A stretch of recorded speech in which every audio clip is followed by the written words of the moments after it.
Hello, everyone, and welcome into another episode of the Mitch McVey Show. This is my fourth episode.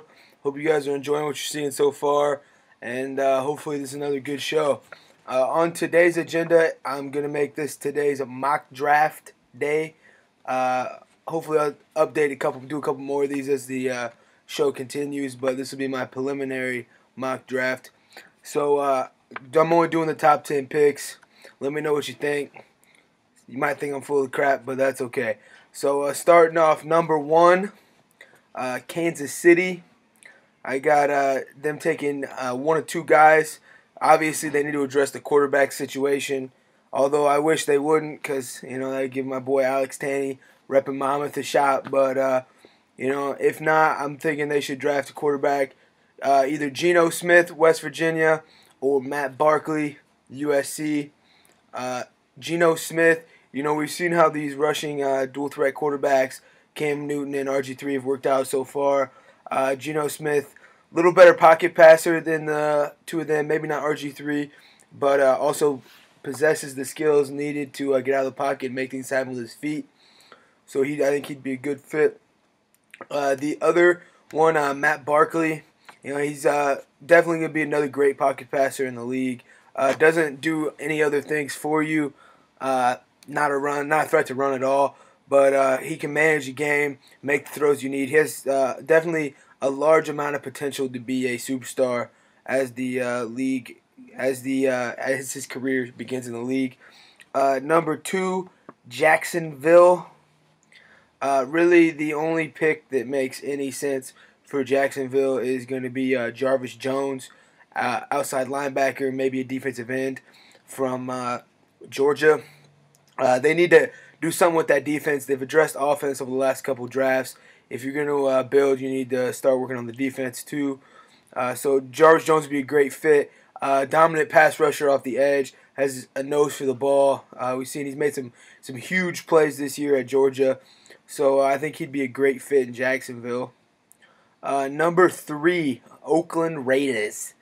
I'm looking at Star Lotulelei from Utah, nose tackle.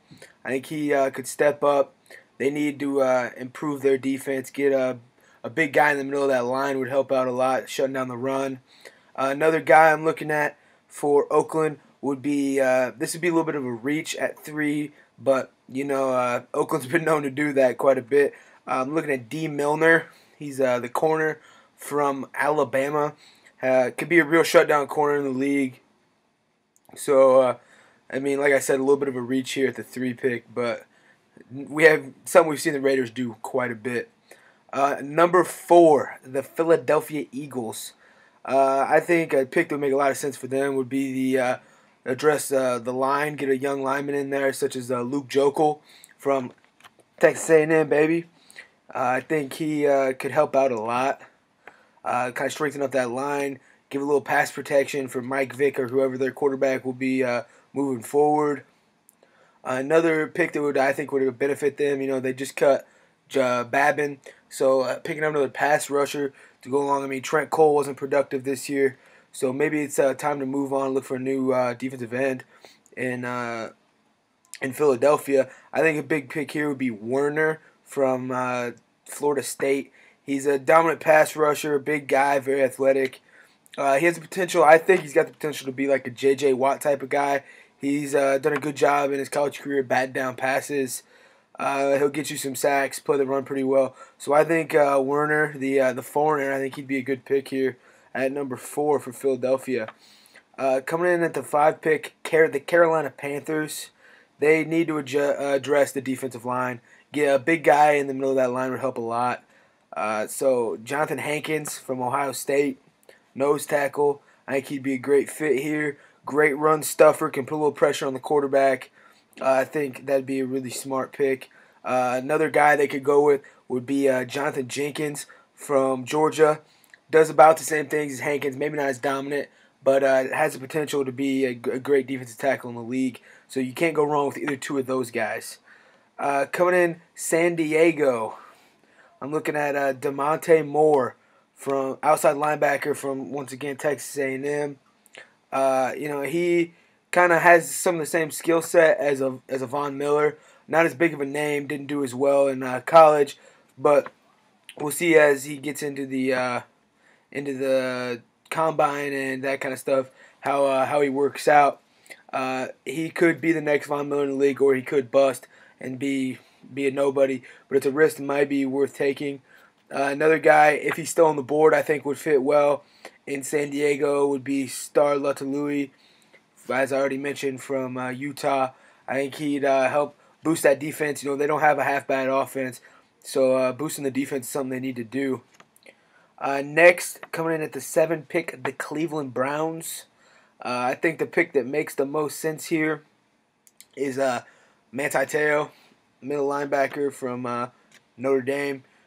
Just a highly prolific guy in college, very talented. I think he will translate well to the NFL. I think he could be the next, Brian Urlacher-ish type guy. So a lot of potential in the future for Manti Te'o. I think he'd fit well in Cleveland. I mean, they have DeQuell Jackson, but having another guy in there wouldn't hurt. Looking at if he's still on the board, another guy that they'd love to have is Jarvis Jones. I mean, I think he's going to go number 2 overall, but say he's still around, I think he'd be a smart pick for them. Number 8, I think if Werner doesn't go earlier, this would be the spot for him to go to Tennessee. Once again, they need to improve that defense, get a pass rusher. It's something they don't have. So I think they benefit from a Werner kind of filling in since Van and Bosch left. They haven't really had a dominant pass rusher. I think he could step in and fill that role. If not, another guy they could go with, Mingo from LSU. They've got a pair of dominant pass rushers there with Mingo and Montgomery. Either one of those guys would be a good fit for Tennessee. Coming in at the 9th pick, we got the Arizona Cardinals. Got to address the quarterback situation. Kevin Cobb, they thought he'd be the guy. He hasn't been so far. John Skelton, I don't think he's your future. Along with, this third guy who they're playing now, he's not going to get done either. So I think Barkley or Smith, whichever one's left on the board, whichever one doesn't go number 1, I think this is where he'll fall to. I think Barkley would be a great fit, with the way they move the ball around a lot. Maybe another guy they could look at would be like a Landry Jones would be at reach, or Tyler Wilson from Arkansas. But they need a passer. They got a lot of options to pass the ball to there. Larry Fitz, Andre Roberts, Early Doucette. There's a lot of good, talented receivers there. So a quarterback will come in with some options already. And wrapping up the top 10, the Detroit Lions. They need to address the defensive line. Cliff Avril is going to leave. You got an aging Kyle Vanden Bosch. So once again, I'm going with the 2 LSU defensive ends here, Jarvis Mingo and Sam Montgomery. I think they'd both be great fits here. They can rush the passer dominantly. Mingo's a little smaller, but so he might play an outside linebacker in the NFL, so maybe not him as much. I think Montgomery would definitely be a great fit here, though. And if they choose to go another way, I think a guy they should look into would be, if he's still on the board, a Luke Joeckel. They can use all the help on the line they can get. That offensive juggernaut could really get rolling if Matt Stafford had the time he needed all the time. So Luke Joeckel might be a great fit there. So that'll wrap up the top 10 here in my preliminary first mock draft. Like I said, hopefully there will be more to come, but this will be the first one. So if you have any feedback, let me know. If not, thank you for watching, and have a great day.